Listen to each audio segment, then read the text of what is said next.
Welcome in. It's the Kenner and Kev Show here. Dayton's ESPN Radio, 1410 Wing AM, Chatterbox Sports Network, of course, on the Chatterbox YouTube channel, ESPN Dayton's YouTube channel, the Justin Kenner Show Facebook page. We are off and rolling, and Kev scooted in just a tad.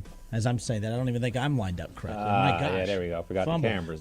It took, 2 weeks of doing this, 3 weeks, and I wore, there's green on the shirt. I got to pull it up. I got to see. But, like, you can't, there you go. Like, the backdrop is jumping in. So, the marijuana leaf, the Buckeye leaf, the backdrop is in there. John Sladen says, hello, fellas. He jumps in the chat right away on the Justin Kinder Show Facebook page.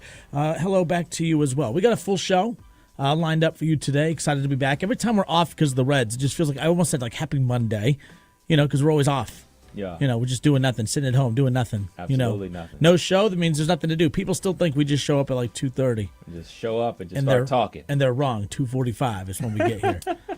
Plenty of time to spare nonetheless. Oh, okay. I can see it. Yeah. I can see I actually think it kind of looks cool, to be honest with you, but nonetheless.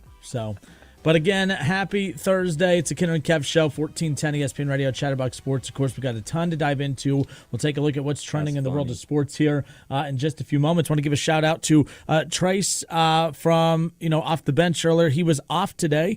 And, the super experienced in the radio world, Mr. Elliot Rearing did a fantastic job. Him and Casey held down the fort. They killed it earlier today. They were just listening to them before handing it off to us, so shout out to them for holding down the fort earlier today. But, yeah, Elliot, he has a little bit of radio experience. Quality local programming. Lots of local programming here on 1410 Wing AM. Local. That is key. And then we have more local programming coming up later on tonight because as soon as we are done, we'll hand it off to another 2-hour program, Card Subject to Change with Benjamin Chimera for all the wrestling fans out there. Let's go. 2 hours professional and local wrestling talk. So there you go. He is the champ.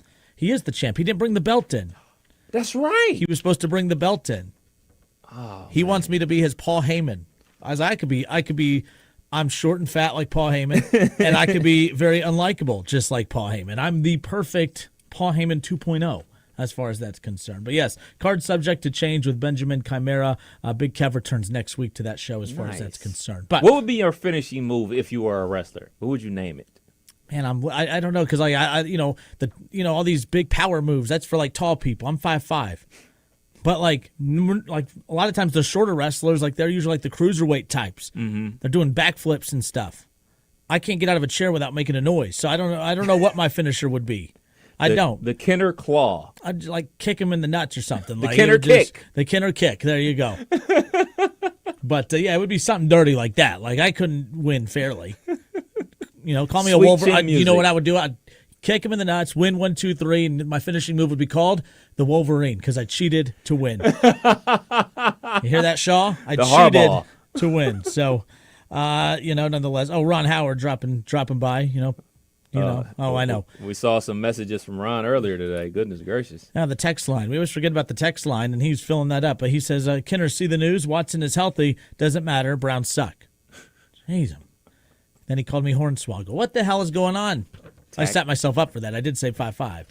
I am pretty short as far as that's concerned. But nonetheless, Kenner and Kev, what's trending is how we kick off the show here this afternoon. And I tell you what, the Reds are off today, but the Reds, Kev, after a sweep of the White Sox, they follow it up back-to-back sweeps, except they were on the receiving end of a sweep this time. They sweep the White Sox, but get swept by the Mariners. The last I heard, because I didn't stay up to finish the game last night, but listening to the game on the radio, it's wild that, or yesterday, I'm sorry, the game yesterday, I didn't catch all of it yesterday afternoon. Of course, that's why we were off, as far as that's concerned. But over 30 walks. Reds pitchers, 30 walks. That's not going to get done. Over 30 walks in that series. You're not doing yourself any favors. And on top of that, not swinging the bat very effective either. But look, I don't know what to make of that, because at the same time, it's one of those things where, it's only April and there's still a lot of season left to be played. But at the same time, it is one of those where, when they win a series, everything's great, like against the White Sox, but then when they lose the series, it's not just that you lose, it's the way you lose. Right. The way they lost the last 3 games, it's kind of demoralizing. It just looked like they didn't have a shot to win any of those. Obviously, walking a lot of batters, not putting the ball in play. Outside of Ellie, no one else is really getting it going offensively. Jonathan India, he can't hit the dang ball right now. there's a lot of problems with the Reds really all over the place, and that's the concern I had coming in, the inconsistencies. We forget this is a team that's made up of a lot of first, second, and third-year players, and guess what? At a team that's at 500, they're playing like a team that's full of first, second, and third-year players, still trying to adapt to the game in a 162-game season. I just think a lot of people expected a much hotter start to the month of April. Yeah, you said it there at 500, 9-9 right now after the 3-game losing streak to the Mariners. They got the Angels coming up. My question for you, what's going wrong? In your eyes, in your opinion, what's wrong? Because from just looking at the box scores, looks like it's an array of everything. Looks like they're giving up a lot of runs one game, then one game they're winning 11-1. Next game, it's like a pendulum swing. Like you can't get a handle on like, okay, we figured out what type of team we are. We figured out what our problem is as a fan. This is what we're just going to have to deal with. Me as a Guardians fan, my expectations for the season was like, oh, we're going to be struggling to score runs. That hasn't really been a problem outside of yesterday versus the Red Sox, and we're going to have good pitching. Pitching's been good for the Guardians, but not great. So in your opinion, what seems to be the problem with the Cincinnati Reds? Everything you just said, the pendulum swing. Look, I said coming into the year, we listed the reasons why the Reds would be good, and then I listed the reasons why the Reds wouldn't be good. And it's not that they're not good, but this is about what we expected. Look, they're a 500 ball club. Vegas told us as such coming in. Vegas told us that this was going to be a team that is going to, win 3 or 4, then they're going to lose 2 or 3, then they'll win 2 or 3, and then they're going to lose 2 or 3. Like, that's what this team's going to do moving forward. The good thing is when you do sports talk, this type of Reds team is the perfect team for sports talk. What you don't want is a 110-win team where they're just beating everybody, and then, okay, there's only so many things you could say about a team that's going to win 110 games. Right. What you don't want is a team that's going to lose 100 games because you're done talking about them by the end of the month of April. This is the perfect team for sports talk because they are going to some weeks make you feel like they have it all figured out, to make you feel all warm and fuzzy inside, make you feel like this is the team that earned all the praise and all, everyone drooling over them coming into the year. And then there's going to be stretches like this 3-game stretch where everyone's like, oh crap, did we overhype this team? They're perfect for sports talk, but I'm sure the fan in me wishes that they did not just get swept. And I'm not saying the sports talk host in me is excited that they got swept, but it's going to be this type of season. It's going to be a lot of ups and downs. The thing is, though, they still have what it takes to. They just got to continue to get healthy. But the problem is they start to get healthier. The guys that are healthy now could end up getting banged up, and you're going to be facing that all season long. Inconsistency is going to be the name of the game for them, unfortunately. But that's what you get when you have a team full of second-year players, third-year players. That's just the reality of it when it's all said and done. So. When is too early? When it's too early to get excited for me as a Guardians fan? They're sitting at 12-6 right now. They got a 4-1 lead over the Red Sox right now, like in the fifth inning. I'm Kev. I'm a Guardians fan. Look at me. So y'all, I'm serious. Like when can I get excited? When should I get excited? And you, as a Reds fan, when can you start saying, "Hey, man, all right, I know it's a long season. I know it's only April, but like it's time to start winning some games." When can we start to? When can I get excited? So this is always a tough question because there's a lot of people out there that try to remember. One of the first times, I think it was the first year you and I did the show. You remember I still have it. It was Shaw. One of the first few times he called in, we got into this just screaming match. I know that's unlike us. But it was because the Reds, who were supposed to be bad, this would have been 2020. No, it wasn't 20. It would have been 19. It was the season before 20, I guess, where I can't remember what it was, but I was excited about the Reds' hot start to the season, and he was trying to poo-poo it. And I said, listen, if the Reds started out 2-7, we'd be pissed off about it. So they're 7-2. Why can't we be excited about it? That's always my philosophy on it. I don't like when people try to rain on your parade because you're playing well because, it's only April. Who cares that you're playing well? All while our team struggles and we're bitching because they're not playing well. Well, no one's saying, it's just April. Who cares that they're playing poorly? Why does that rule only exist when you're playing well? So live in the moment right now if you're the Guardians. Especially with losing, kind of forgot that you lost Shane Bieber for the rest of the season. Yeah. So the bottom line is the Guardians and you Guardians fans should feel beyond excited about where your team's at right now because Reds fans would be just as excited if they had the same start to the season, no doubt about it. So I was having this conversation with my pops yesterday, and he was super excited as we were losing the game to the Red Sox 2-0. But it's like you're not excited. I was like, I just can't get excited right now. I'm happy. I'm excited that they're winning. I'm happy. But I know that the AL Central is bad, and I know we have a super easy schedule to start. Outside of the Yankees, they haven't played anybody. Like they played the White Sox, they played the Angels. Like they stink.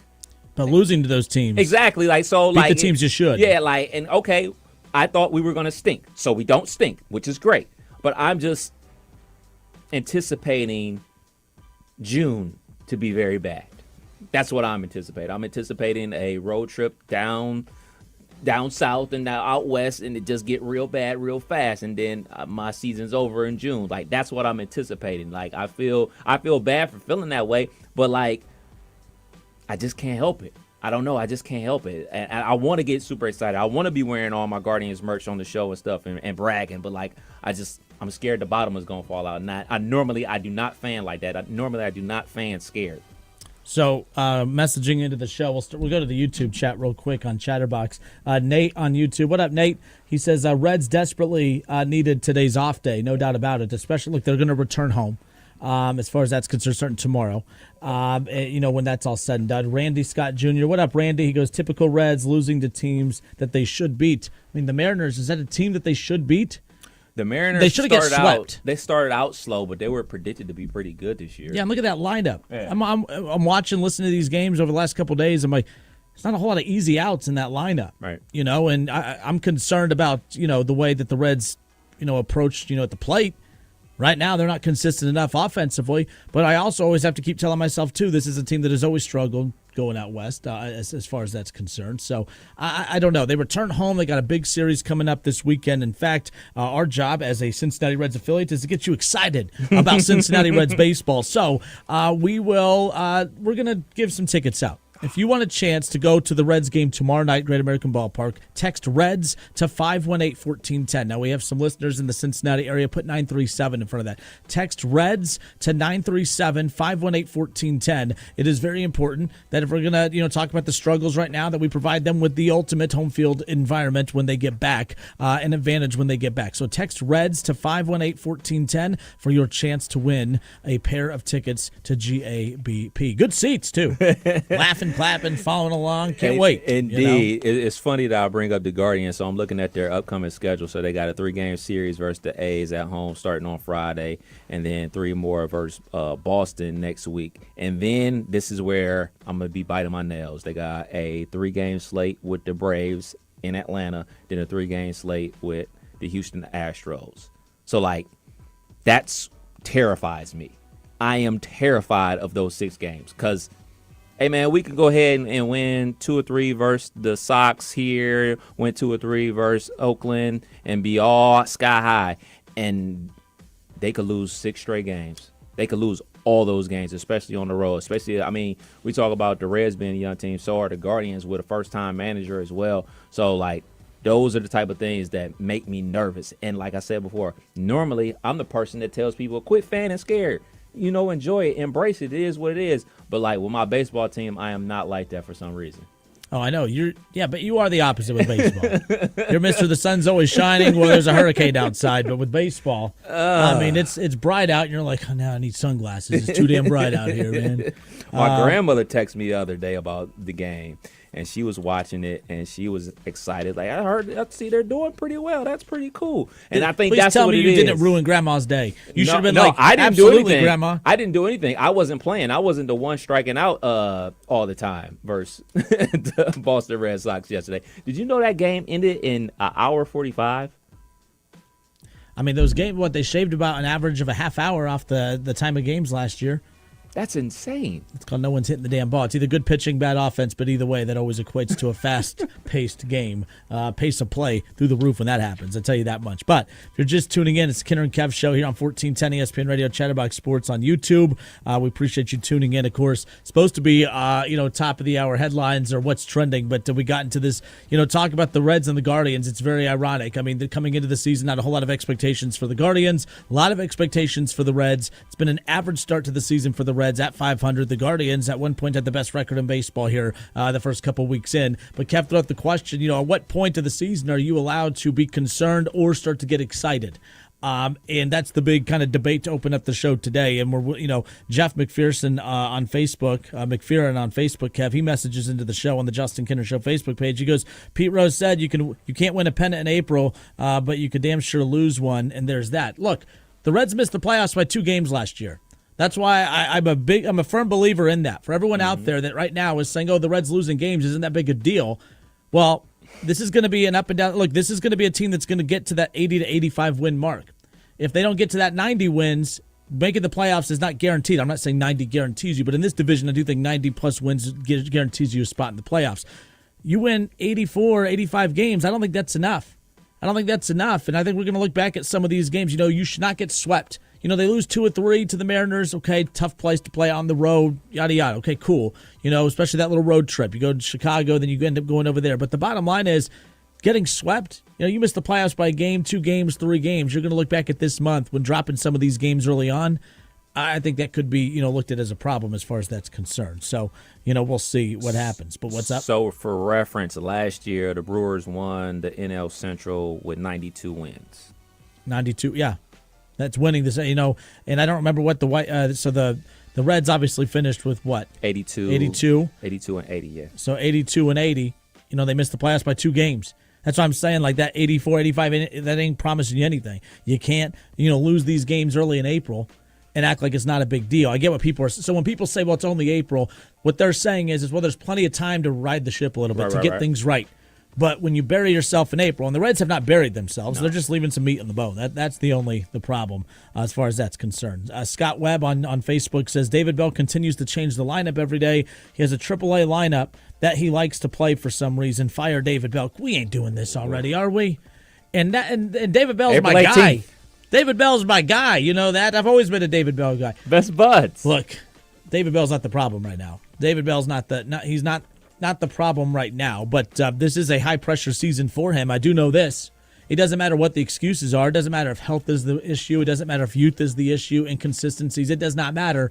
It may not feel like it right now, but I do feel like if the Reds only win 80 to 83 games and miss the playoffs, this could be David Bell's last year as manager of the Reds. I'm not calling for that or advocating for that, but it's April. I'm not willing to have that conversation right now, Mr. Scott Webb. But Scott has been listening to the show for many years. He's always had the hashtag Fire David Bell. He's had that thing fired up. I think he has that tattooed on his right ass cheek, if I'm not mistaken. I believe that he has that tatted somewhere on him. Hashtag Fire David Bell. And then when he's not hired, he's gonna have a hashtag Don't Hire David Bell for everyone else across Major League Baseball. I think, yeah, but nonetheless. Kinner and Cap, 1410, ESPN Radio, Chatterbox on YouTube. Appreciate you tuning in, hanging out with us. We'll take a look at some of the other top storylines around the world of sports, what's trending. Coming up around the corner, Gino Ariema says that there's one particular rule that could ruin women's college basketball. In fact, this is the rule that ruined the men's side of college basketball, in his opinion. We'll talk about that around the corner. What's more likely? We have a little Dayton Flyers topic in there. We have the Reds Guardians. They're in the mix as well for what's more likely. We have a couple things coming up for you around the corner. Kinner and Kev, 1410 ESPN Radio. We'll be right back.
So it wouldn't surprise me that he has some connections with other guys across the country. And I mean, in today's climate, you have to have connections and relationships with other people out there in the basketball world to, for not only recruiting, but, the transfer portal as well. I mean, he's 29 years old. I mean, he just finished playing.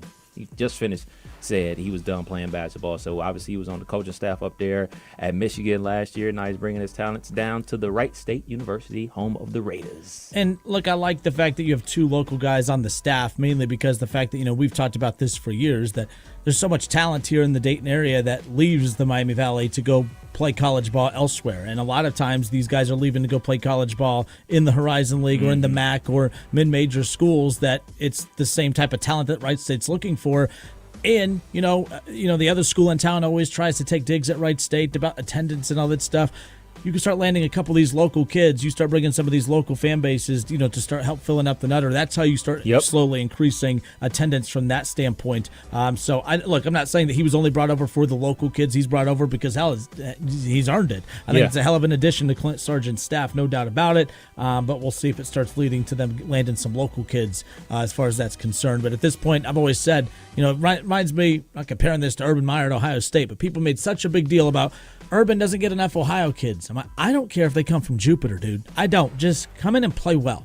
That's why I said for Scott Nagy during his time, I haven't really cared where he's got the players from because, they won the regular season a few times. They won the conference tournament a few times, been to multiple NCAA tournaments, won an NCAA tournament game. I don't care where the kids are coming from, just win games. But when you're not winning, getting to the tournament, you're not winning games, and you're letting a bunch of talent leave the city, then I have a problem with that. That's why I like at least having some local guys on the staff to help maybe kind of button that up a bit, if that is the case. Indeed. All right, next up, you sent me this. How about this? How about Ryan Day having to go on a recruiting visit with his son to not a rival within the Big Ten, but a college football power rival nonetheless? I'll let you tell this one. All right. So Coach Day, his son, RJ Day, he's an upcoming quarterback up there in Columbus at DeSales, I believe. That's where he plays. He started as a freshman. Pretty good from, I know some people that's played versus him on 7-on-7 camp, and looks like he got a nice arm and a nice size on him. I mean, his dad is a former college quarterback as well. But Coach Day will be going on recruiting visits with him. He already has offers from Marshall and Boston College, but he will be going on a recruiting visit to Clemson, South Carolina, with one Dabo Swinney. So what is Coach going to do? What is Coach going to wear?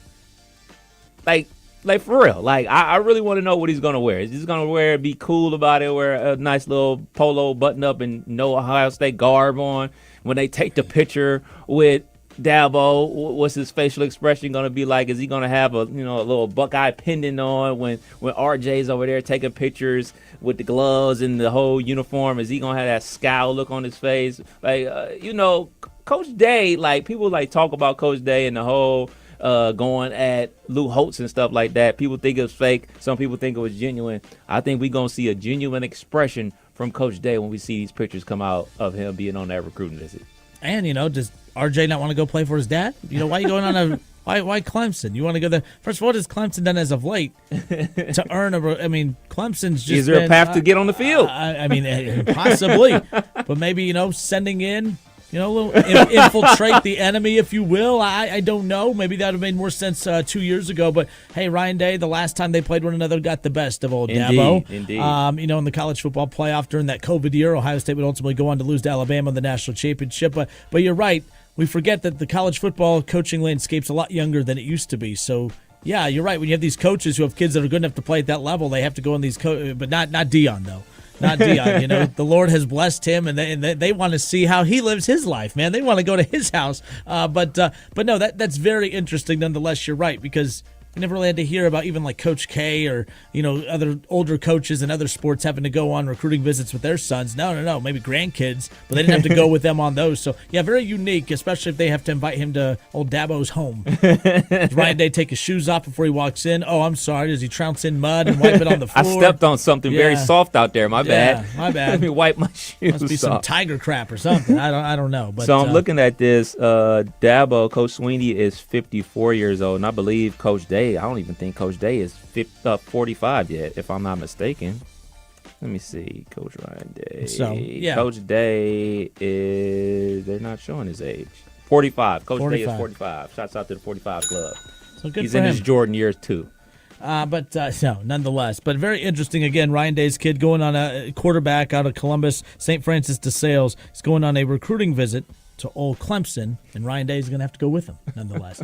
All right, next up on What's Trending, Gus Johnson, J.T. Barrett.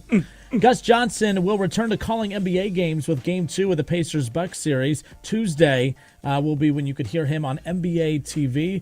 Gus Johnson will work alongside Jim Jackson and Dennis Scott. But yes, I always hear his voice. I associate it right away with college football, but he'll be on the NBA call on Tuesday night NBA playoff action. Yeah, I remember he used to do a ton of NBA games. Good to see him back rocking with the association. My biggest takeaway from that is that game's going to be on a NBA TV game, so I'm assuming that's a Tuesday night game? Yep, Tuesday night game, and that says 8:30 the tip-off, or 7:30, 8:30 Eastern the tip-off, as far as that's concerned. So, nonetheless. But, continue to go down this list. How about this? The Oakland A's, they drew a season-low 3,200 fans the other night. Our former boss was in attendance.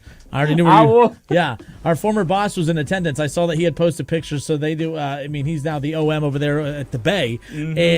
But yeah, I guess they all went to an Oakland A's game, but it said the Oakland A's drew a season-low 3,296 fans Tuesday night. That is less than 19 minor league games, including 3 at the single-A level. Of course, after the A's severed its last ties with Oakland, there is little reason to see this pitiful attendance pattern turning around anytime soon. Indeed. It's just sad, man. I think we talked about this a couple weeks ago. You know, me growing up in the 90s, I remember the Bash Brothers. I remember Ricky Henderson playing for them. I remember people in Cleveland wearing Oakland A's gear just because it looked cool, and also they were winning a lot of games and stuff like that. To see a franchise like that just done. They're just done. Not only is the fan base done with them, the whole city's done with them. Like, it's over. People aren't going to games. Like, you know, we talk about our former boss going, but like, you know, why wouldn't you go? If you're a baseball person, this is a perfect opportunity to see any team that you want, because guess what? You're going to get tickets for the low, and you sit wherever you want. Yeah, they're going to Sacramento, right? Like that's what yeah. So they're going to be the Sacramento A's. Between, not just part-time. Vegas. It's one thing for a year, but for, 2 or 3 years? Like, this fan base, or whatever fan base you want to call it, they're not going to be able to get back on their feet for another couple of years. I mean, you're basically wiping out almost a half a decade plus of any kind of passion for this organization, regardless of where they're playing at. You know, you talk about some other organizations that moved quickly. You want to talk about the Oakland Raiders. You want to talk about the St. Louis Rams. You know, from a football standpoint, they were in one city one year and in their new city the next. Everyone hates this team right now. Then they're going to go play, somewhere in Sacramento for a couple years before ultimately getting to where they're going to go in Las Vegas. So I think that this is just a mess. This is almost should be treated like an expansion team when they finally do get to Oakland, because there's no tradition that's being brought with them when they finally get to Vegas. What a disaster. All right, how about this? Tennessee quarterback Joe Milton will eventually transition to tight end in the NFL. Some teams believe Milton's 6'5", 236 pounds, one of the strongest arms of all the quarterbacks in the draft, but accuracy always a problem and all that fun stuff too. He has a strong-ass arm, but again, according to a lot of NFL scouts, after talking with him, he is willing to entertain if it means getting his foot in the door in the NFL, willing to make a transition to tight end, especially with the big frame that he possesses. Yeah, I don't have a problem with this. My question for Joe Milton, and I'm sure that Shaw, he transferred from Michigan, could answer this a little bit better than I can. Has he ever played a position outside of quarterback his entire life? We talk about like, oh man, just make the switch over. Hey, Tim Tebow, why don't you play tight end? Why don't you play fullback?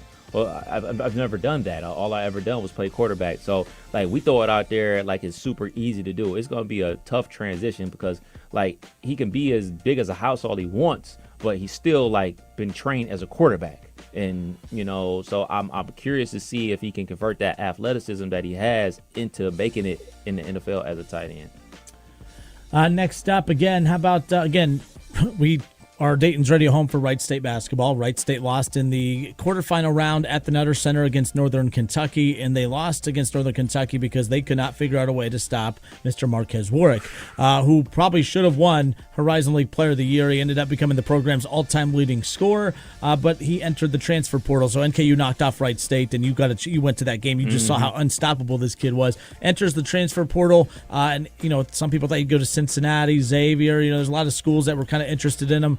One school he said to keep an eye out for, kind of a sleeper just because this coach was really good in the Horizon League at Cleveland State, Dennis Gates. Dennis Gates, the head coach at Missouri, closes the deal. Missouri lands Marquez Warwick out of the transfer portal. Really?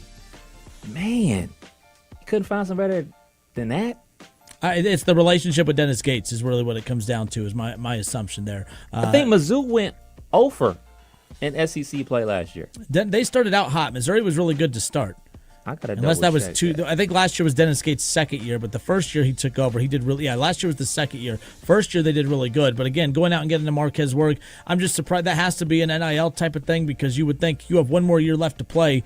Go somewhere where you're going to get the best chance to go win a championship or go on a deep run in the tournament or something. Or at Missouri least doesn't go always to a scream place that, but where you can just get the spotlight on you. Like, people like to see a winning team or a team that was on the bubble. I guess maybe in hindsight, like maybe in this climate of college basketball, you can go from worst to first, because 9 times out of 10, especially in basketball, you're not returning the guys that went over in conference last year. You're probably retooling your whole roster, so I could be way off base. Again, Marquez Warwick going to Missouri. Just a little bit ago, it was announced that Toledo transfer guard Dante Maddox Jr. is committed to Xavier. All right, he averaged just under 16 points per game, shot 40% from 3. He also visited Louisville, Illinois, and TCU before ultimately picking Xavier. So there's that. That was Dayton Flyers fans still hate Xavier? Yes, I'd say a little bit. It's a joke. It's a joke. I know concerned. they hate him. Jerry Jones has finally changed his mind. He is willing to spend a lot of money on free agents. I know after saying that his team was willing to go all in, he hasn't really kind of shown that willingness to spend in free agency, but he's had a change of heart. He is willing to spend a lot of money in free agency. In fact, Jerry Jones is reportedly offering double whatever the Kentucky commits were making to come to Arkansas. Jerry Jones is an Arkansas booster and reportedly helped them hire John Calipari last week. So I think we were all confused when we heard Jerry Jones say that he was willing to help his team go all in. We just got the team wrong. He meant Arkansas. That's quite a booster to have in your back pocket, by the way. That's like, this is a whole new playing field for everyone out there. I'm going to kill the music on this. A transition to a quick topic here, because I thought about this last week. We weren't really on the air consistently enough because of being off for the Reds and other stuff. Calipari getting kind of pushed out of Kentucky a bit, and I'm still high up on Calipari. My big thing is Calipari kind of got booed a little bit last week when he said, hey, coaches win games, but good, organizations win championships, and administrations win championships. Basically saying, hey, I'm a good coach. I've won a lot of games. But there has to be that support from up top, and that's what it sounds like, whether it's because of him rubbing them the wrong way or vice versa, that they just weren't clicking. Okay, yep. We saw that at Ohio State. Ryan Day was winning a lot of games, but they weren't winning the games that mattered the most, right, and they weren't winning championships. And Ryan Day didn't say that, but it kind of ties in with this. Then guess what? The administration, Gene Smith, earlier today, meeting with the media, said that he financially backed this team and went all in this past offseason and put it on full display. Now they're a championship contender. What I'm saying is in this new day and age of sports, it's not about the coaching as much as it is how much money is being pumped into a program that's going to give you the players. Now, you could say, oh, no, we do this in pro sports. Look at the Yankees. Look at the Dodgers. Look at this, that, and the other.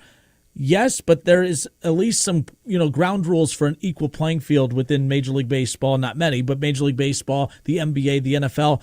It's the wild, wild west in college athletics. And the bottom line is, I'm not saying Arkansas is for sure going to win a national championship, but Arkansas is sure as hell a lot more set up for a long-term success than Kentucky at this point, unless Kentucky changes their ways. If Kentucky's willing to change their ways and all of a sudden dump in NIL, now it's going to be like, oh, look, Calipari was the problem, or they're giving Kentucky the support that they weren't giving them before. I said this, about Ryan Day. It's not really that, or with Ohio State.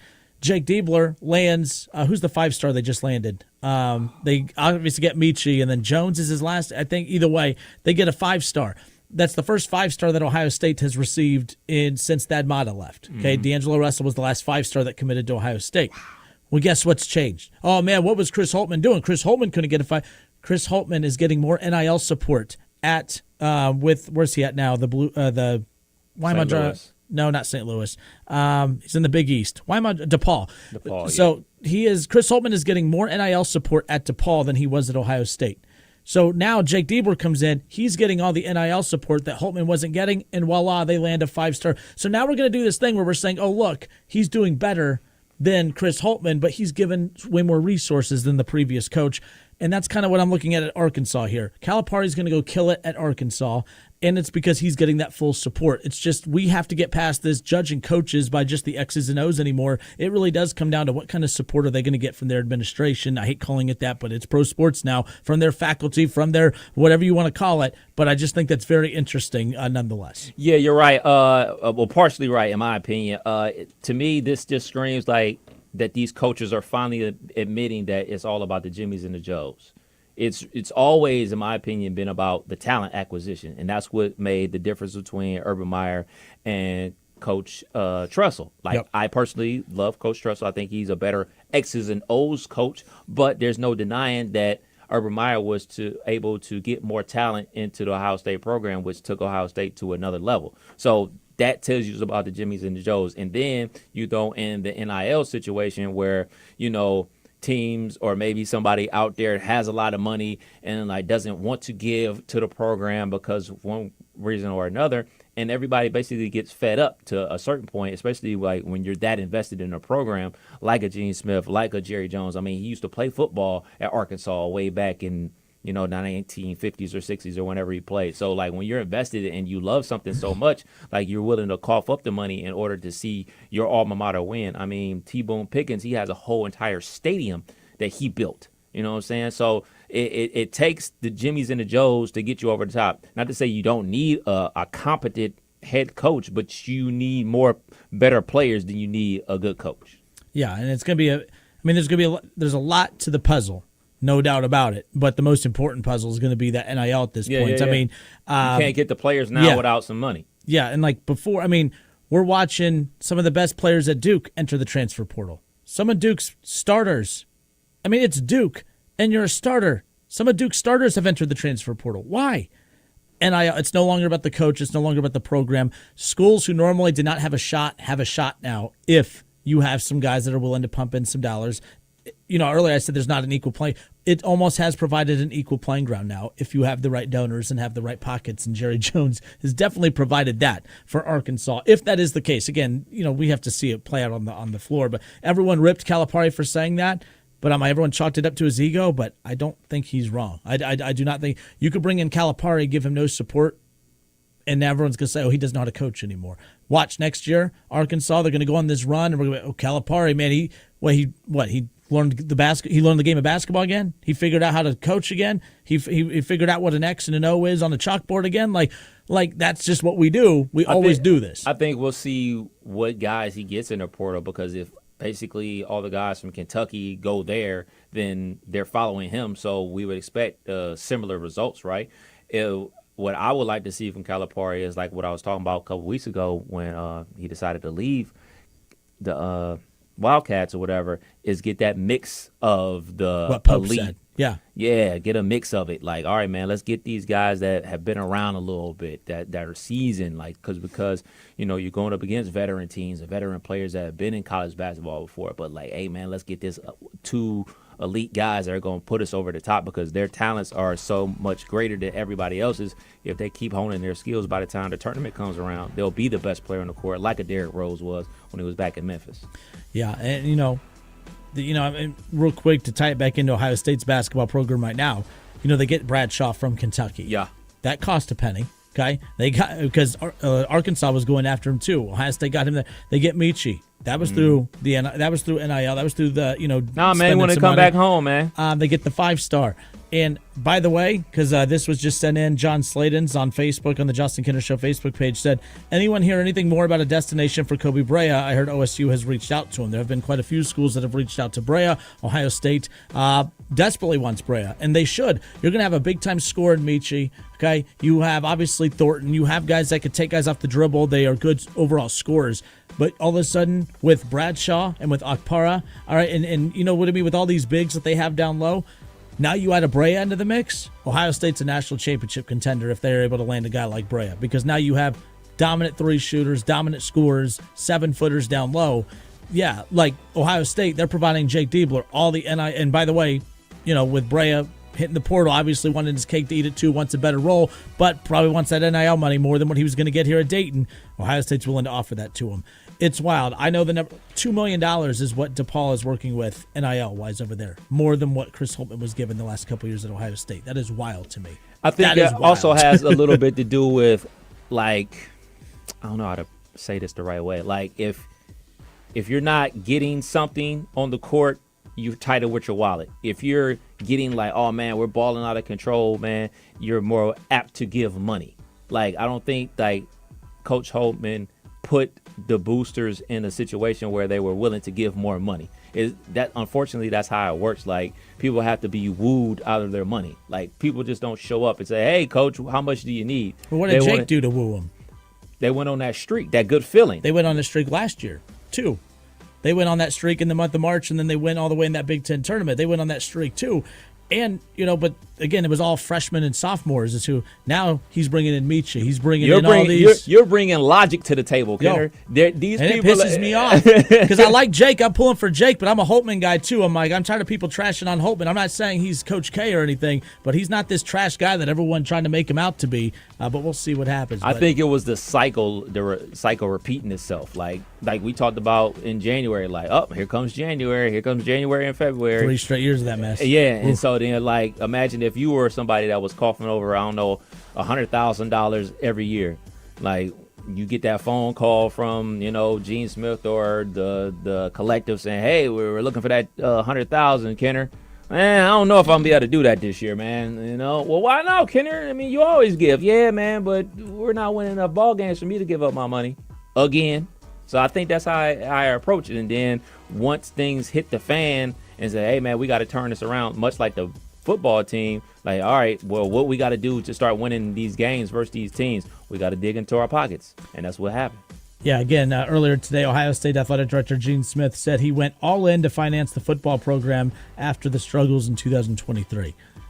In the struggles, let's be clear, there was no struggles. There was undefeated until you lost to that one team. Yeah. And then guess what? After that, then you go all in. So now guess what? Ryan Day, he's going to look like, the best coach in the country next year.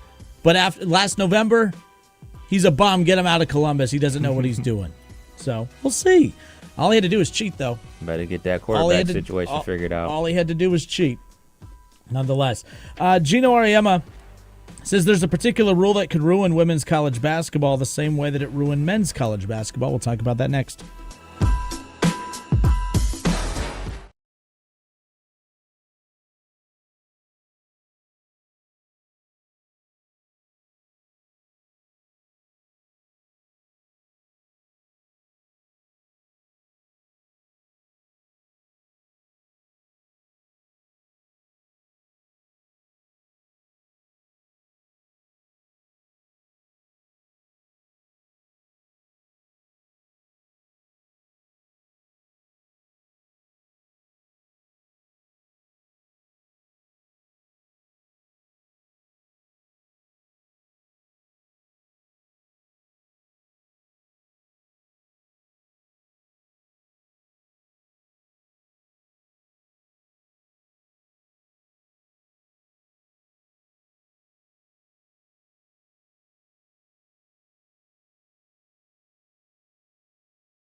A potential one-and-done rule in women's college basketball could ruin the game, according to UConn coach Gino Auriemma. It depends whether you want the game to grow or you want to kill it, says Auriemma. Of course, he was on ESPN Radio earlier on this morning on ESPN Radio's Unsportsmanlike. If you want to kill it, then let the kids leave after their freshman year, Auriemma said. On the men's side, it's become transactional. Everybody's a free agent. Everybody's a mercenary. It's not the kids' fault. To me, what helped the women's game grow is the people in Iowa got to grow up with Caitlin Clark. The people of Connecticut got to grow up with all of my great players.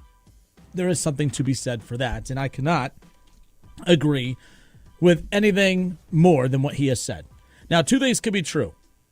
The women should have the same right to do whatever they want, just like on the men's side, and they should be able to go to the WNBA after 1 year if they wanted, just like on the men's side and all this. My question is, and I should know this, is there a rule prohibiting women from being one and done? Yes, I believe in the WNBA situation, you have to be in school or removed from high school for 4 years. So that's a WNBA rule, not so much a college rule. And if the WNBA is smart and they follow and they look at what the men have done, the NBA has killed college basketball from it. Look, ratings were great for the tournament, all this fun stuff. That's all fine and dandy. But let's be clear. The one reason that the women's game is more popular come March than the men's game is because we already knew at the end of the tournament last year the stars of next year's tournament. March Madness is done. We got introduced to a guy named Jack Golke who came on the show after Oakland was knocked out of the playoffs, out of the tournament by NC State, right? We got to know who Jack Golke is. Everyone loves Jack Golke. Jack Golke, no one will remember that name here in a few weeks. Or I shouldn't say they won't remember the name. That's a name that no one will have to remember here again in a few weeks because his college career is done. That's just that's it. He's gone. And a lot of these one and dones, you get these great players that go to Kentucky or Duke or wherever. They come in, they're great. NBA, they go, boom, they're done. The rosters are resetting every year. There is just no way to fall in love with a program anymore or a player anymore because of all the movement. They go to the league. You have to reset your fandom. Every year you have to reset. The reason Dayton's been spoiled over the years is because they've gotten multiple years of Tumani Kamara. They got multiple years of Obi Toppin. They've had multiple years of Deron Holmes, and they may get one more. Until I hear that he's going to the NBA, Kev, they may get one more. So that's what makes programs like Dayton so special is because the Flyer fans they're so damn passionate regardless, but they're able to remain passionate because, look, they were thumped in the face with the news of Kobe Bryant. Flyer fans, welcome to college basketball. Welcome to college athletics.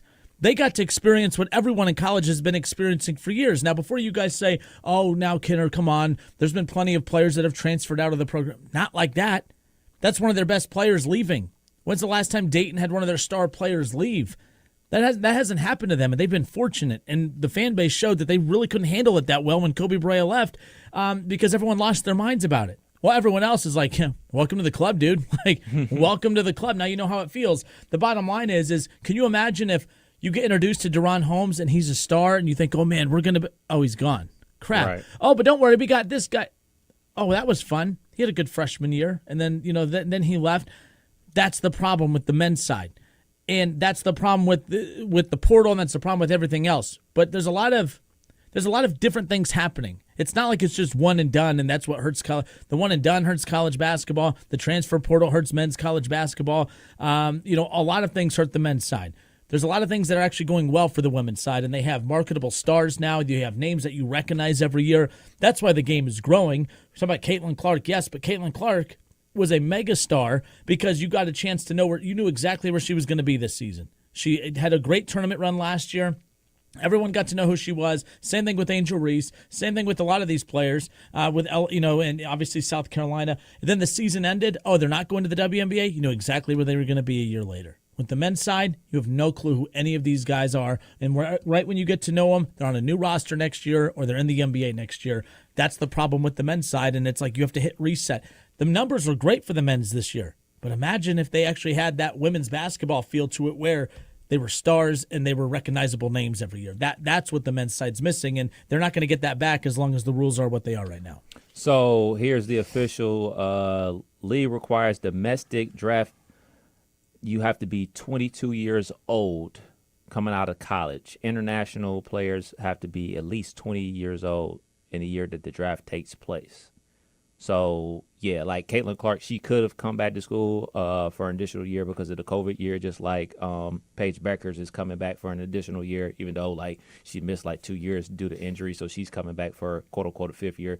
She could have actually been in this draft as well, but you have to be 22 years old or graduating senior and finish up your eligibility in college. I don't have a problem with this at all, but the biggest thing about this, why I don't necessarily disagree with Coach Auriemma, is the fact that there's only 12 teams in the league. There's only 12 WNBA teams. We see so many first-round picks getting cut in the WNBA. So why would you, if you have a full-ride scholarship to a school and you're getting some type of NIL money, go to the WNBA and potentially be cut?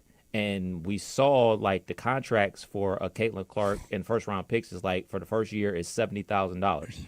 I mean, I don't know who's ever been or lived in Chicago, but $70,000 is not going to get you that far in Chicago. Chicago.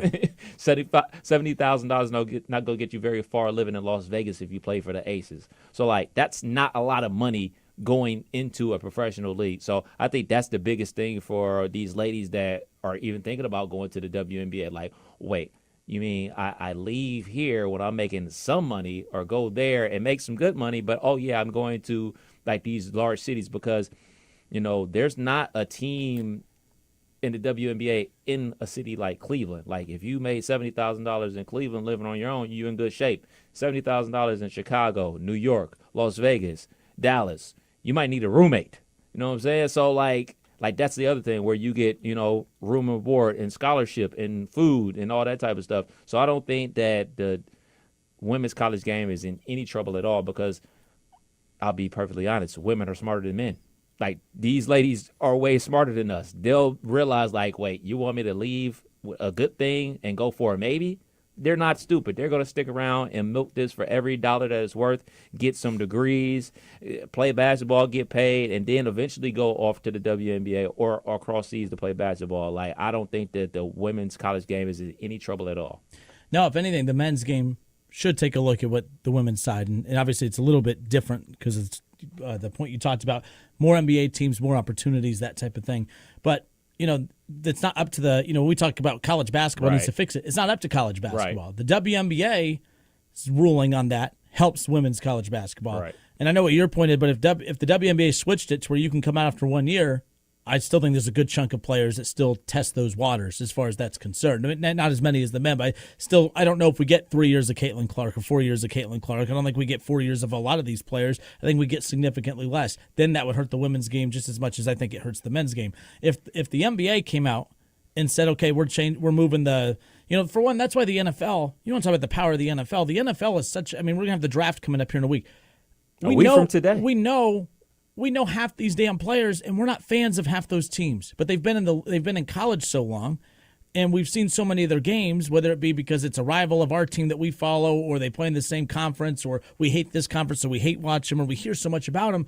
They're stars, and they're developed coming into the league, and then there is no waiting 2 or 3 years for this player to take off. That's one thing I hate about the NBA. A player gets drafted. It's like baseball. You got to wait 2 or 3 years before they make any kind of impact.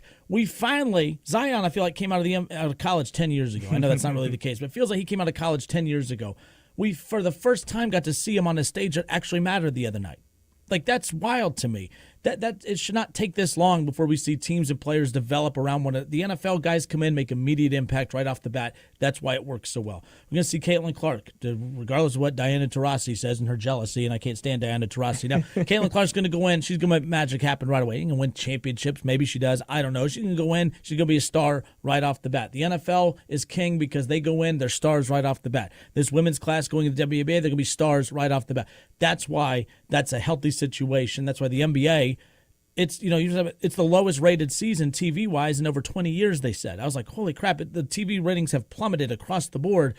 Like the NBA, I'm not saying it's unwatchable, but it's not must see TV like it used to be, and it's not lack of stars, right? But it's lack of must see athletes, as must see players.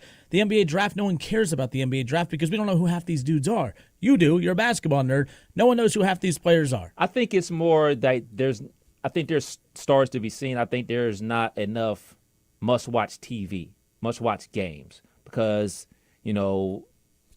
outside of the regular season and then like the Christmas Day games. Like, that's like when people start tuning in to Christmas Day games. And now that people are kind of like declined away from that, what does the NFL do? Say, hey, we're going to put games on Christmas. So now the NBA has been reduced to nothing but the playoffs. And us as fans, we view, hey, if you don't win the championship, you're nothing. I mean, can't tell you how many times I've had this discussion with some of my buddies about, Jimmy Butler and, the whole playoff Jimmy thing and everything like that. Like, the fact that they lost to the Nuggets last year in the NBA Finals, it took up until then for one of my good friends to say, I told you he sucked. Like, wait, what?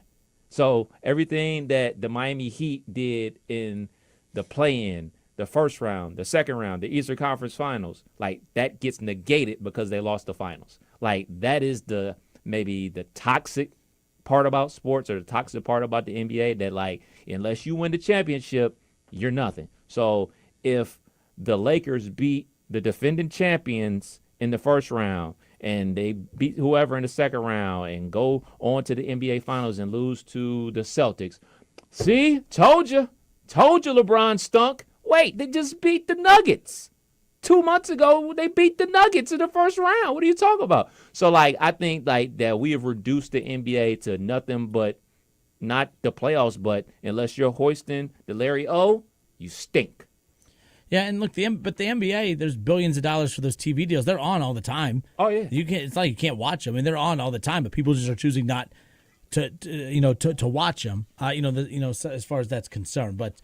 Nonetheless, yes, this Geno comment, I mean, it was a good interview from him earlier this morning, but was interesting nonetheless. But yes, that's the one advantage that the women's game has had, is they're in college for 3 years, 4 years. Those are stars that are developed. They're household names at the time you get to the most important time of year, which is March Madness. Let's go to Xenia. We got Tim, 518-1410. That's the number to call and jump in on the conversation. Tim and Xenia, you're on live, man. What's up? Hey, guys. I really think, when Ariema says that they're mercenaries, that's what they are. We've seen that at Kentucky. I'm a Kentucky fan, and so I saw that for 15 years. And the fans there just were fed up with this one-and-done system. That really is what it boiled down to, because there was never anybody that you could count on that was going to be the core of the team the following year. And so we put up with it until about 2015, 2016, but really in the last 10 years, because it hasn't worked. And the reason it hasn't worked is because a lot of teams have, gotten players out of the portal, especially the last few years, and so now things have changed, and Cal couldn't adapt to that system. And so he got so much pressure, he finally said, I'm out of here. I think there was another reason he left too, but he was just frustrating, and people began to hate him. I appreciate the good times, the things he did, the positive things, especially early on, but it really got under a lot of fans' skin when you're bringing in the best talent year after year after year, but you only got one championship. Tim, I remember when Urban Meyer was the coach at Ohio State, I would make Ohio State fans mad all the time, because I said Ohio State had the John Calipari of college football coaches, where they had that one championship that they were living on at their respective school at that time, but they were known for all of this talent. I mean, every year the NFL draft, it was Buckeye, Buckeye, Buckeye. I mean, all this talent. The draft was like a big, nothing but an Ohio State PSA because of all the talent he was putting in the NFL, and it was like, well, that's all that matters, right? Like, they were living off of that. That was kind of Kentucky basketball for the longest time. Hey, they had that one championship. They're coming up short year in and year out, but hey, man, look at on the draft. It's nothing but a Kentucky PSA come draft night. And that's kind of the trend we saw with Ohio State with Urban during that stretch. So, yeah, that kind of just wore thin a little bit at Kentucky, where it was no longer about putting guys in the league. That was finally running stale with a lot of fans. Everyone's like, hey, that's great, but, I kind of want to have some fun in March too, and that's really all that matters when it's all said and done. Well, I think with Cal, what you had was he wanted his notoriety on the front end in terms of bringing in talent and thinking maybe I can, get a championship out of that, maybe not, but he could control who he brought in. What he couldn't control was how that played out when he didn't have guys that had been in the system for a few years. That's what you have at UConn, guys that you have a core group, and the coaches that figure that out, keep in your core group. You can have one and done, maybe a year. You can have one or two guys coming in from the transfer portal, but if you have more than that, it's not probably going to work. You know, Kenner is higher on Coach Cal than I am, but I just think sometimes, like, you know, things just run their course. I mean, he was at Kentucky, 14, 15 seasons? I mean, at some point, like, hey, like you talked about, hey, man, when the administration, you've been singing the same song and dance, and they've been in turn doing the same thing with you. Like, sometimes just things like, all right, man, we just both need to go our separate ways. It's been 10 years since they won that national championship with Anthony Davis and the guys. There's been some first-round exits. There's been some NITs. There's been some brutal losses. And, like, all right, man, not only the program needs a reset, he personally needs a reset. So I think this is best for everybody involved. Yeah, I agree. We're looking forward to things with Coach Pope and kind of returning to some normalcy and trying to just build around the program instead of building around individuals. So it'll be interesting to see how this plays out. Jimmy's and Joe's, man. It's all about the Jimmy's and Joe's. Tim, but hey, but you got to have some X's and O's, and that's where Cal struggled. If you watched games closely, there were times where he would lose close games, just like the game with Oakland. He couldn't figure out how to stop Golsky. And all you had to do was put Thiero, who I don't know if you know who that is, but a big, strong guy on him and bang him a little bit and push him further out. But he refused to make any changes. So that's the thing that the Kentucky fans got really tired with is, hey, in-game coaching or changing in-game, he just, I don't know, like the last few years, he just got lazy with that kind of stuff. So I do think one of the reasons he went to Arkansas, and I was told this, and this may be true, maybe not, I don't know, but I was told that he wanted to hire his son as an assistant at Kentucky, and they said no, and now he has a chance to help develop his son. I don't blame him for that one bit. Like, that's a good dad trying to pour into your son's life, and people may, get on him for that, but I don't think that's an issue for me, but whatever. But Tim, we appreciate the call, man. Thank you. Yeah. Yeah, his son played basketball at Detroit, and when Detroit would play at the Nutter Center, you told me that. We'd always see, I work for the Horizon League. I do their podcast for them every basketball season, and I had John on the show one time. We're just talking about, because we'd see him at the Nutter Center all the time. I mean, more time, he had a little suite. He'd come to the Nutter and he'd watch it every time Detroit would come. We'd run into him there from time to time. But yeah, he's always been big on like supporting his kid and everything like that. There's a lot of weird rules out there too with the nepotism stuff, right? Like finding out that Diebler can't hire John. Really? Jack tried to get John on the staff. I'd heard at the state tournament when John wait, was there. wait. Rewind that. I don't think I heard you right. One more time. Repeat that. Yeah, I know. Big time. I don't know why they couldn't get Brad on the staff with John Calipari. Okay. I don't know if it's a similar situation like with Jake. Jake trying to get John on the staff, and the state of Ohio said no.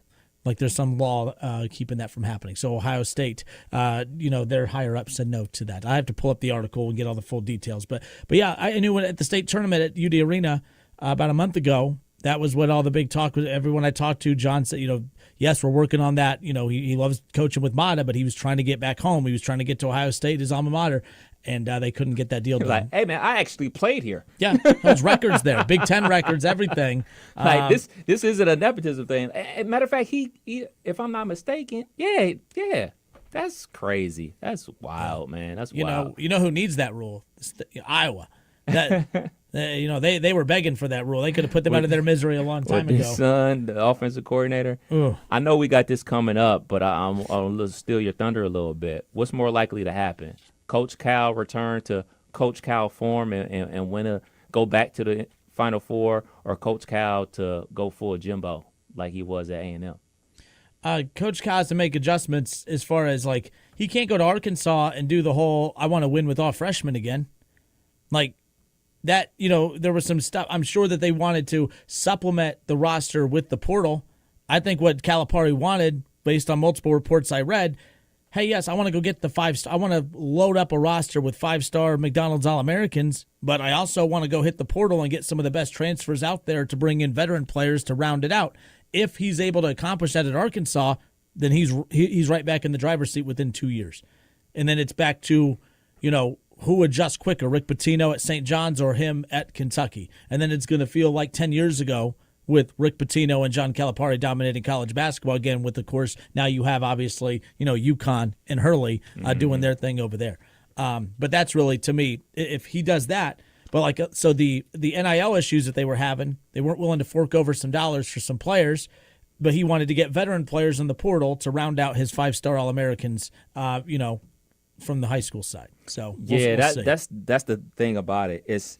We're not gonna know until probably this time next year about Coach Cal and everything going on at Arkansas, because the first person I thought of when he made this move to Arkansas was Jimbo Fisher, because everything that Jimbo went through at Florida State his last couple of years, this is very similar to what Cal has went through his last years in Kentucky. People are unhappy with him. The higher ups, and he wants to find something else. Jimbo found something else. They gave him everything he wanted underneath the sun, including his own farm, horses, and the whole nine. And then NIL came. They gave him a whole bunch of money. They gave him all the money to hire his coaches, and things just crumbled and fell apart because he wouldn't adapt.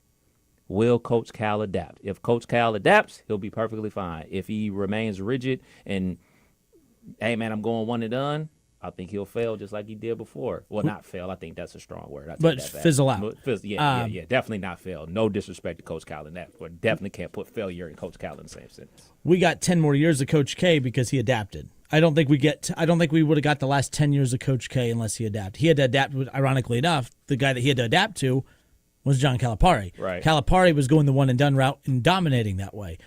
Coach K didn't want to go that route. He liked his winning with 3-4 year players, and then he had to find a way to adapt. Your 3-year, 4-year players mixed with your McDonald's All-Americans, boom, perfect combination. And then we got 10 more years out of Coach K. But he said, hey, I adapted the first time. I ain't adapted to this transfer portal garbage, so he chucked up the deuces and went out in style. I know he didn't go out with the win, but in the Final Four, how about that? So, or national championship, I should say. So, either way. Kenner and Cap, 1410 ESPN Radio. We'll get Kev's camera fixed. We'll be right back. 1410 Wing AM, and, of course, Chatterbox Sports on YouTube. We got What's More Likely coming up around the corner. We'll get into some NFL draft conversation. Talk Bengals. We'll talk Reds. We'll be right back.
And we are back, 423 here in the Miami Valley. It's the Kinner and Kev Show, 1410 ESPN Radio. And, of course, in the Chatterbox Sports YouTube channel. So make sure you go and subscribe to their YouTube channel, ESPN Dayton on YouTube as well, the Justin Kinner Show Facebook page, ESPN Dayton's Facebook page. Plenty of opportunities to get involved in the conversation here. Weekdays, really from 1 p.m. all the way to 6 p.m. Local sports talk right here on 1410 ESPN Radio. And then, of course, tonight, 2 more hours of local sports talk because, of course, you'll get a chance, if you're a fan of WWE and wrestling as everyone calls it. Card subject to change from 6 to 8 p.m. coming up immediately following our show with Benjamin Chimera here in just a little bit. 518-1410, 518-1410. That's the number to call and jump in on the conversation. We'll get that camera stuff figured out at some point. My bad on that. That camera died again. My bad. Sorry. Yes. So, all right, now do a little what's more likely, Kev. Okay. Do a little what's more likely. Okay, I'll throw out the scenario to you, 2 scenarios. We'll discuss what's more likely, and we'll get your opinions in the chat as well. So head to the Justin Kinner Show Facebook page or Chatterbox Sports YouTube channel, and you can watch the Kinner and Kev Show right there as well and jump in on the conversation. Which is more likely? Let's start with the Cincinnati Reds and the Cleveland Guardians, Kev. Which is more likely, the Reds to miss the playoffs or the Guardians to make the playoffs? Which scenario is more likely? Guardians make the playoffs. I think the Guardians can make the playoffs. I was actually having a discussion with my buddy. I told him, like, can we win the AL Central with 87 wins? He was like, man, you going low. I was thinking at least 90, 91 wins. I mean, we already got 12. This was last night. So, yeah, I'm going to still go with that. I'm going to still say that the Guardians, especially after this hot start, they're going to win the division and make the playoffs more likely than the Reds. Yeah. I'm going to say what's more likely is the Reds missing the playoffs over the Guardians making the playoffs, only because if Shane Bieber is completely healthy and you have that number one ace of the staff, fine. But over the duration of a 162-game season, now, again, you do look at the weakness of the Central. The Central's really for both the American League and the National League. I like the NL Central better than the AL Central. I think it's more rounded. So I guess the Guardians would have that advantage as far as that's concerned. But again, you look at the Guardians, can they keep up that offensive production for the duration of the season? I think we're used to seeing them supplement the pitching, but it's one thing to have to rely on your pitching to overcome average offense, but now you have to have your pitching overcome an average offense without your ace in Shane Bieber. That's a big ask. But again, right now with the way things are trending, it looks like what's more likely is the Guardians making the playoffs and the Reds missing it. But I still think the Reds have more depth and have more, pitching as a whole.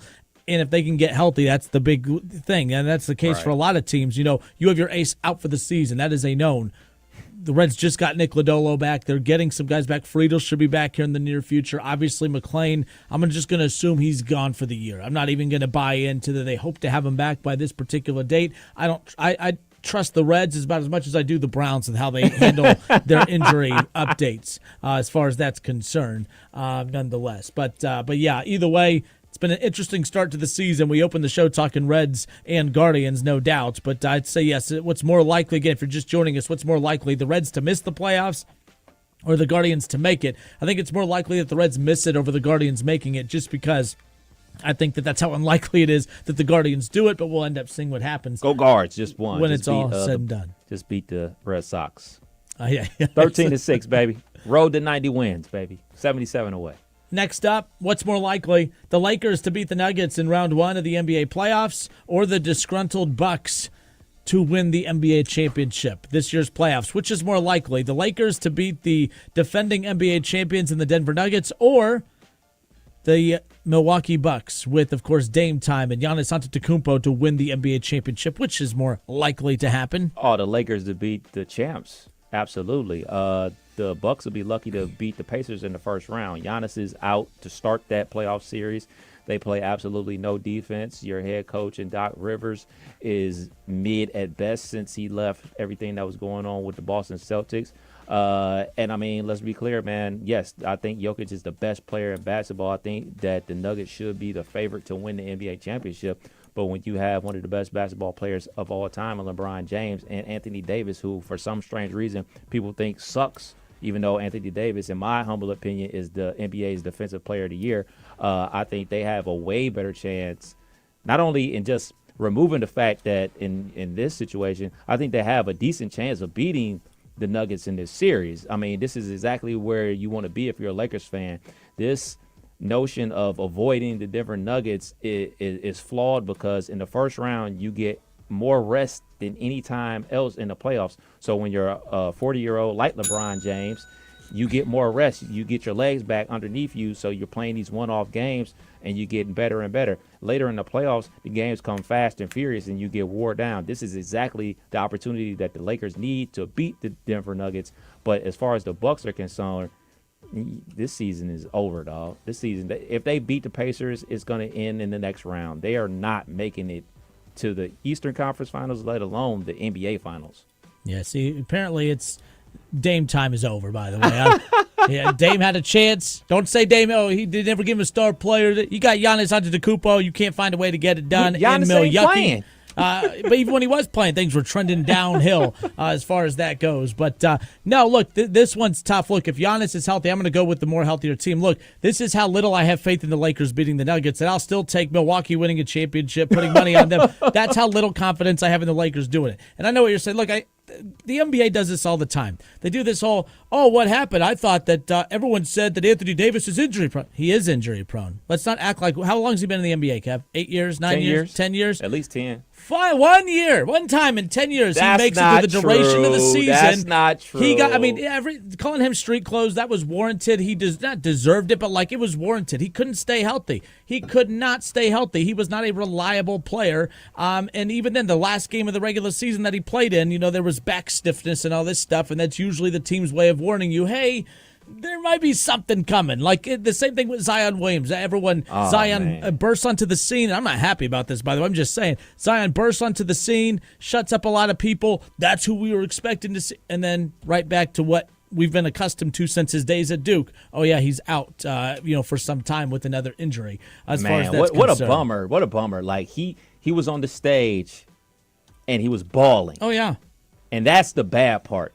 That's the bad part. Hey, man, we wanted to see you on this stage. All right, you're on that stage with LeBron James and Anthony Davis. Not only that, he was looking like the best player on the court, and then his hamstring pops. You just can't make this type of stuff up. So let me ask you, as I know we're doing this, but let me ask you this real quick. What's a fair amount of games for an NBA player to play in a season in your mind?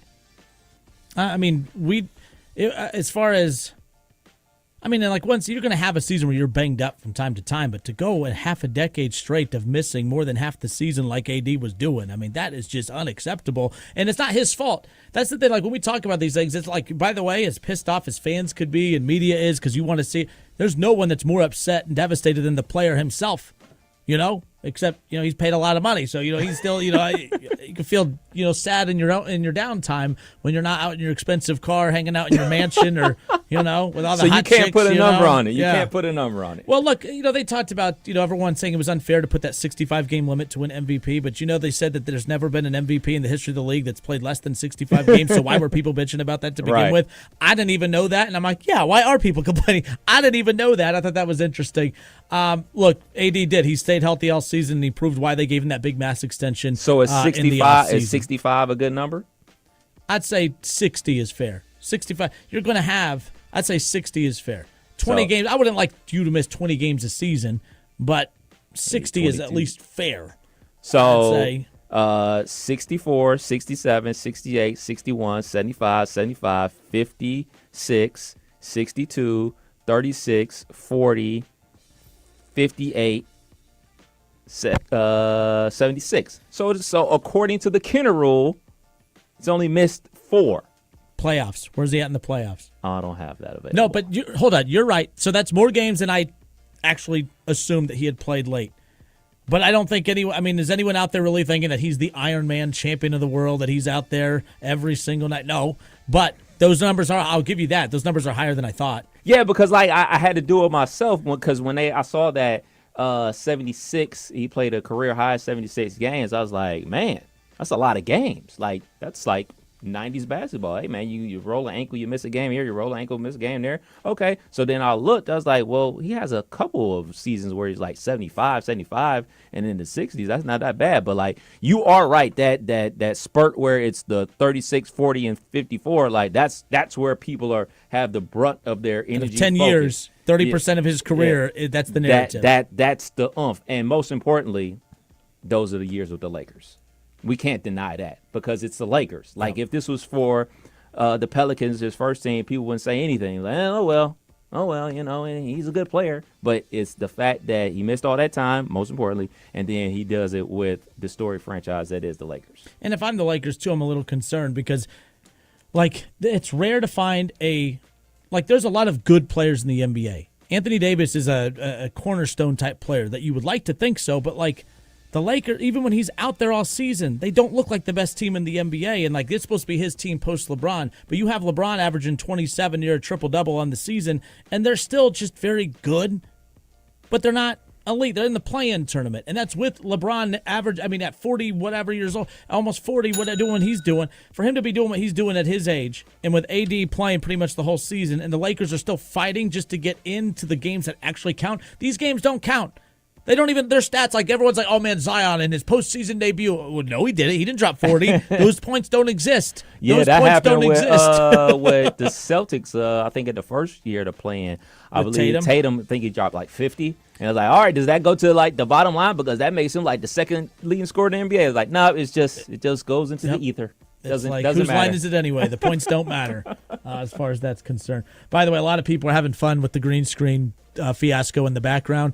It's what Should I take it down? Drew It doesn't look that bad. Drew said, "Oh, look there." No, Drew said, "Wait a minute. Kev doesn't actually do the show outside of the shoe." OH, baby. I was at the shoe this past weekend, baby. But yeah, we had to switch to a different camera, a less sexy camera. So yeah, fumble. How's that? Is that better? Oh, is that worse? It don't matter at this point. It don't matter. Oh no, that's our moldy ceiling. Nope. Oh. Oh, there we go. Oh, there's no mold here though. Yeah, according to the reports, yes. Not according to my cough and my lungs. My wheezing and my asthma. Let's. Why is? And now everyone's making fun of all caps Roger because Roger again he comes in hot. They sit in front of green screens in all capital letters. We do. So I thought Roger was being a jerk, coming in hot, all capital letters. So I thought he was talking smack. So I went back at him. Then come to find out, he's just the friendliest all caps typer in the world. So now you got Elliot typing back at him in all caps. It's like I don't know what's going on. As far as shout out to Drew, he made his debut on Wing today. By the way, Drewski, he's supposed to be the defender of the Bengals fans. Come Kinner and Kev, come the fall. Might have to bring him on next week. So hey Drew, who do you want the Bengals to draft? By the way, hold up. He just said the picture of the stadium is about as fake as Ohio State's toughness. Come on, all Drew. Right. You know what, Drew? You suck today. How about that? Drew was fine today. Don't get blocked, buddy. No Buckeye slander. Oh, he's a Michigan fan. I can tell. He's a big-time Michigan fan. Him and Shaw, go grab some drinks. Yep. Cheaters. Indeed. Oh, yeah, we were doing a segment. Oh, yeah, my bad. No, I normally forgot. me. But the Lakers, this feels like a Friday show. Because I have ADD. The clocks are way off. Shout out to Elliot today, by the way. I gave him a shout out earlier. Him and Casey hosted the show together in the absence of Trace. And Elliot, they send me the segments over. Okay, so I'm going through them. I'm like, they're over. They're over. Like I have room to talk, by the way. But they're over. And then he sends me a 5-minute segment because he's very good at clock management. They went over on a few, so he did a 5-minute segment. He condensed it all in, and their clock was perfect. We started on time, top of the hour. Guess what? We haven't even gone to our second segment yet, and it's 4:37. Yeah. Luckily, Debbie's off this week for her birthday. I can deal with her next week. But nonetheless. All right, what's more likely to happen? DeRon Holmes to return to Dayton for one more season or UConn to win their third straight national championship? What's more likely, Kev? More likely DeRon comes back, even though you've been waving that flag for quite some time, and I've been totally on the other side. I just wanted to find a way to get you to say it. That's all. But a three-peat? We've never seen a three-peat in college basketball, have we? I don't think that's ever been a thing. Maybe the UCLA days? Yeah, it had to be with Kareem or maybe with the Bill Walton days, but like in the modern game and like the post 1980, definitely hasn't happened.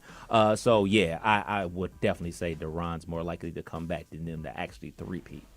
Yeah, like Three-peat? Oh my So- gosh, in college hoops. of these two scenarios, what is more likely to happen? Duran Holmes, who basically we thought this was a farewell season for him going to the NBA. According to a lot of mock drafts out there, he's a late second round draft. Not late, 53 and 56. He's floating in that range, second round pick. Okay, so what is that? So yeah, it's Mid-second round. it's a little past the midpoint round, the second round.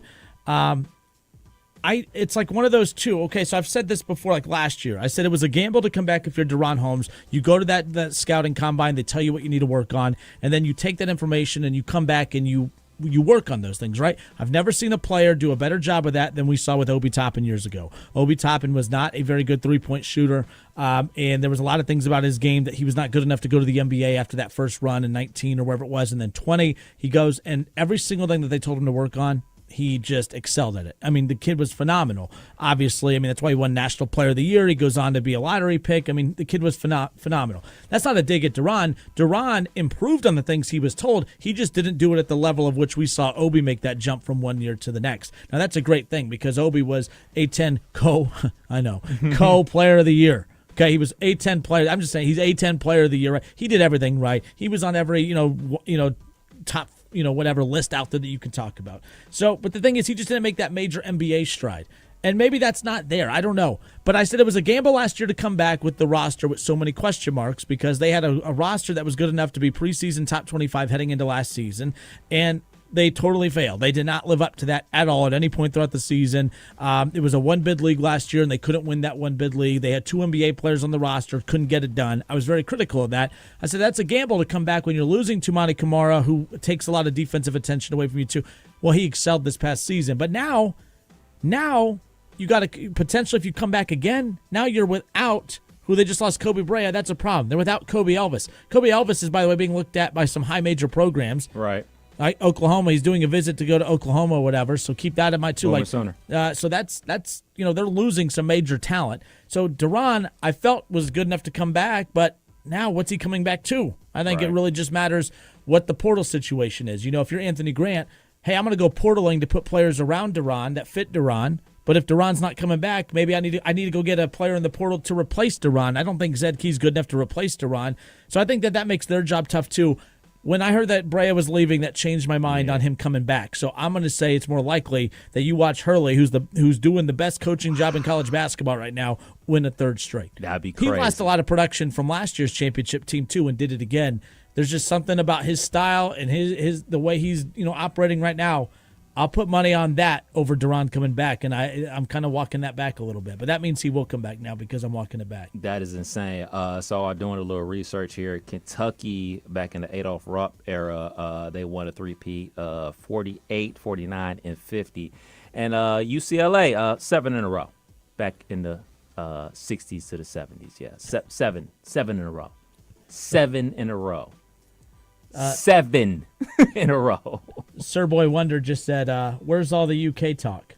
We just did. We talked. There's been a lot of college basketball today. This is what I'm saying. Like, kudos to Caitlin Clark and women's college basketball. We've talked more college basketball in April, past the mid-April point, than we ever have before because of all the Calipari, Kentucky stuff. We've talked so much college basketball this year, well past the NCAA tournament. It's been kind of wild. I want to talk about women's rights and equal pay coming up here in just a little bit, though. I tell you what, them women, they want more money and stuff. I mean, we're going to talk about that. Oh, goodness. So I'm looking at Basketball Reference, and that's where I got all my information about Anthony Davis. They also have, his full government name, and they also have his nicknames. Obviously, Unibrow, the Brow, AD, Ant. Street clothes? Street clothes. Nice. It's in there. It's official. Street clothes. It's official. I never heard this one. Wilt Davis. Never heard that one before, but that is a good one. Oh, I guess because that's a good one. That's a good one. I like that. But the street clothes has made the list, unfortunately, for AD. Roger says we all speak in all caps, Kenner. He also says way of life. Let's see. Nate says Duran is returning, Kenner, in all caps as well. It's all caps. Everyone's talking in all caps now. No cap. Yeah, we have a segment called Cap or No Cap. That's tomorrow. This is perfect. So Cap or No Cap tomorrow. Our Cap or No Cap segment will be presented by Roger. Cap or No Cap presented by Roger. Till our sales staff actually goes and sells something, we will just say Cap or No Cap presented by Roger. Roger that. Roger that. So, nonetheless, all caps Chatterbox. Yes. Welcome to the chat, Kidder. Thank you, Sir Boy Wonder 513. It's a long nickname. Yeah. Chattercap Sports. Lots. Keep them coming. Kenner slandering the sales staff. To be fair, I am the sales staff. I could easily go sell that too. Part-time. No, I got a budget. Part-time seller, but full-time expectations. Hilarious. So, we'll be right back. Kenner and Cap, 1410 ESPN Radio, Chatterbox Sports. Chattercap Sports.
Kenner and Cap, 1410 ESPN Radio, Chatterbox Sports on YouTube. We welcome you back. All right, I think we got that. We took the green screen off. Our secret's out. Kev is not at the shoe. Man. I plan to be there a lot this fall, though. Go Bucks.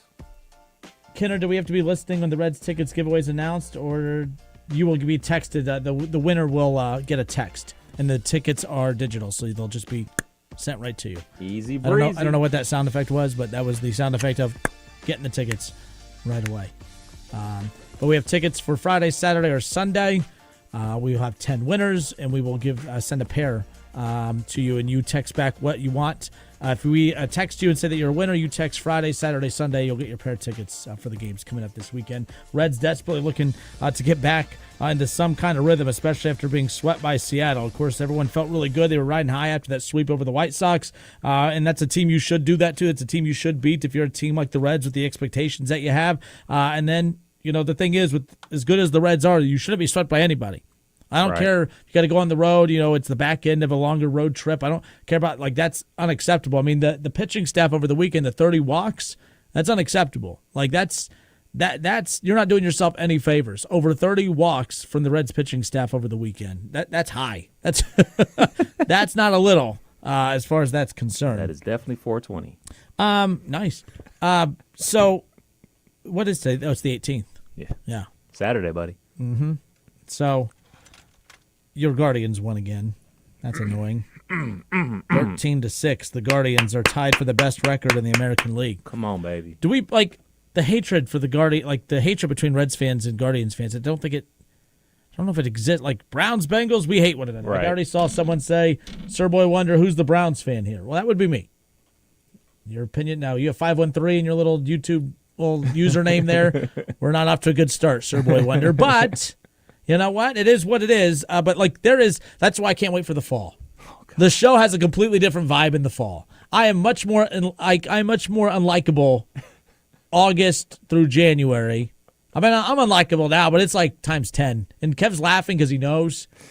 The hater Mike has not even been introduced yet. The hater Mike will take on a life of its own. There's going to be a lot of people. So the hater Mike, I don't know. I didn't even know where we got it. Hooper, we didn't even give it back to him when he left. Oh, no. Yeah, it changes the voice. So then anytime Bengals fans mock me, I just read their messages in the mocking hater Mike voice, and it's awesome. So I can't wait. Can't wait to be a child come fall. Buckle up. Yeah. Hey, yeah. I'll tell our listeners, enjoy now. Yeah. Even if you're not an NBA fan, enjoy now. But, the dislike between the rivalry doesn't exist between Guardians Reds like it does Browns Bengals. No doubt about it. But, Guardians take care of Boston 5-4 in the final there. 13-6 is now the Guardians' record after that win earlier this afternoon. So keep that in mind as far as that's concerned. So, all right, as far as what we have left to cover. So, speaking of Cleveland, speaking of the Browns, actually, I do want to give a shout-out, by the way, for the Dayton Dragons real quick as we close out the baseball conversation here. Luis May threw 103 miles per hour. That's the fastest, hardest pitch ever thrown by the Dayton Dragons. I mean, 103 miles per hour. Hunter Green had the previous fastest thrown pitch before that one. Nasty.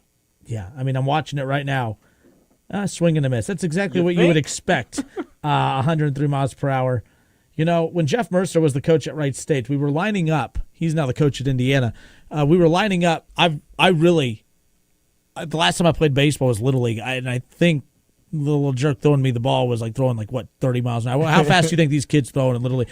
I have no clue what it would be like to have a ball, even at 85 to 90 miles an hour coming at you. And these dudes on the way. I mean, Hunter Green couldn't throw a strike to save his life. His pitch count so high, was not efficient with that. But I can't imagine just a ball regularly 98, 99, 100 miles an hour just coming at you over and over and over. I just wanted to step in the box and see. I just want an idea. When did you give up playing baseball? It gave up on me after 7th grade, 8th grade. Same. Middle school. One of my best friends. Because I wanted to focus on my basketball career, Two of my best friends played for our middle school baseball team, James and Austin. James was our catcher, and Austin, he played outfield and pitched. And we messed around one day, and I'm like, man, I could hit off of you. It's like, Kev, you don't play baseball. It's like, I used to play when I was a kid. Like, I can get a hit off you. So we get up in there. Now, he wasn't throwing like gas, like obviously like that, but like he threw a pitch and it like whizzed past my face. And I was like, are you trying to hit me? It whizzed past your face? Do you mean like, okay, whizzed past your face? Pervert. And then I was like, hey, man, get control of that ball, dude. It's like, I got you. I ain't going to hit you. He threw another one, hit me in the shin. I had a bruise and a welt on my leg for like 2 weeks. Shit happens, dude. Exactly. And that was the last time I played baseball. Yeah, like that. Like I said, I give a lot of credit to these dudes. We get so mad. Come on, swing the bat. I mean, the fact that you don't flinch every time. I didn't see the ball. And baseball's also the weirdest thing, too, because it's the only sport that, you pissed me off, I'm going to throw something 100 miles per hour at your head. Bing. And it's just, that's how you get back at them, brother. That's how you take care of business in baseball. That's called assault anywhere else. That's attempted murder. If I'm at Kroger and some guy pisses me off and I throw a can of soup 98 miles per hour at his head, I'm going to prison. But in baseball, it shouldn't have been standing there. Get him in the ribs, bro. Get off the plate, bro. Get off my plate. By the way, I would love to go to Kroger. I have no problem taking whoever I need to take off with this at all. If I go to Kroger one more time and get stopped by the Spectrum people, I'm not joking. It's one thing when they have the Girl Scouts set up there and they trick me into buying all them cookies. Oh, they tricked but then you into doing it. When I get 10 boxes of cookies and a landline I don't need, that pisses me off. I tell the same dude every time, no, I'm good. Are you sure, man? Because, that phone right there, stop it. We're good. Then I have to do this thing where I pretend to be on the phone. I'm talking to nobody. I'm doing the, yep. Oh, yeah, let me look. It ticks me off. I hate going to Kroger now just because of that. Whoever runs Kroger, Marty Brennan, whoever runs Kroger, get that stuff figured out. Get them out of there. I have no clue why that is necessary. And also the most adulting thing ever is getting pissed when Kroger totally changed everything up and now I have no clue where anything is. That is the first time I realized that I'm a true adult where I was pissed off because I didn't know where to go get croutons. I had no clue where the croutons were. I needed pudding cups. I couldn't find pudding cups. I'm 34 and I eat pudding cups. Don't make fun of me. I couldn't find where they were. They had the gross cold ones. I want the ones with sugar in them. I'm trying to find the ones with sugar in them. I can't find them anywhere. Ticks me off. Anyways. Just walk past them and just say, not today, and just keep walking. That doesn't work. Yeah, it does. No, they're good. They're intimidating. He's in a fancy suit. His suit game's on fire, by the way. I don't know his name. I would if I would have taken his business card like he wanted, I would know his name. I'd give him a shout out because very fancy dresser. Does a very good job there. He clearly sells a lot of Spectrum. Do my trick, man. My wife handles all that. Yeah, I don't know, man. She handled all that, man. I don't know. Kenner, do you go to the Kettering Kroger near the Chick-fil-A and Trader? Yes, that's the one I'm talking about. It's a badass Kroger. They've done a good job. But I'm very, they took over that CVS. Yeah, so they've, and it's cool. I mean, great. I'm glad what they're doing. But then I went in to go get some, shrimp and stuff the other day, and then that whole thing's blocked off. I'm like, can you guys just get your stuff done? Please, hurry up. So, yeah, first world problems. Indeed. No one needs to feel sorry for me. But, yes, that's the Kroger I'm talking about, Nate. But outside of that, great. All right, but get the Spectrum people out of there. Stop selling stuff you don't need to be selling there. No one says, I'm bored. I'm going to go to Kroger and get some Spectrum cable. That's not necessary. Caller, what's your name? You're on live. Who's this? This is Robert. Robert, do you run Kroger? No, but I'm curious if you would elaborate when you say Spectrum. What do you mean? Are you referring to what I think you're referring to when you said get the Spectrum people out of there, like the Spectrum cable you're referring to? Yes, and if you want to call in to pretend to be outraged by something you knew what I was talking about, that's up to you. But yes, Spectrum. Yeah, they're selling Spectrum. What else would be? What? Are you kidding? Are you trying to make me sound? Yeah, that's what I thought. See, that's an example of someone right there that knows damn well what I'm talking about, but we got to pretend to be outraged. You knew damn well what I was talking about. Don't try to call in and get me canceled for something that's stupid. Are you kidding me? Oh, God. I say a lot of crazy things. Do you really think that Kev would have let me sit here and talk about that if that was actually the case? Talking about people on the spectrum, that's what he's trying to allude to? Yeah. Oh. Yeah. That's what. Please tell me that you're not saying what I think you're saying. Really, dude?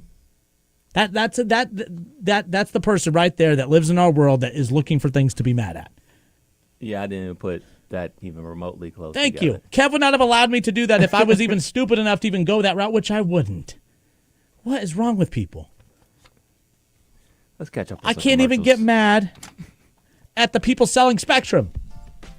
Yeah, never mind. Go to break. Yeah, We're good. especially when you said Yeah, like that's exactly. guy, Exactly. that guy was sleeping for a long time because now he's woke. I'm just saying. I'm just throwing that. That was the joke from the chat. Oh gosh. Drew Garrison says, I tell those people my landlord handles all that stuff, but I own my house. See, lying. That's how you got to get out Exactly. That's what I say. The wife handles all that, man. Sorry, can't help you. of it. Michael Carter said, yeah, especially when you said selling me cable. Exactly. That's what I was about to say. Nate said, did that guy hang up instantly? Yes, he did. But that was like he was trying to, he knew, like, those are the things where you people want to be mad at something, so they're choosing to be mad at something knowing damn well that that's not what we're doing here. Anyways, this is why I should just stick to sports. Stick to sports, dude.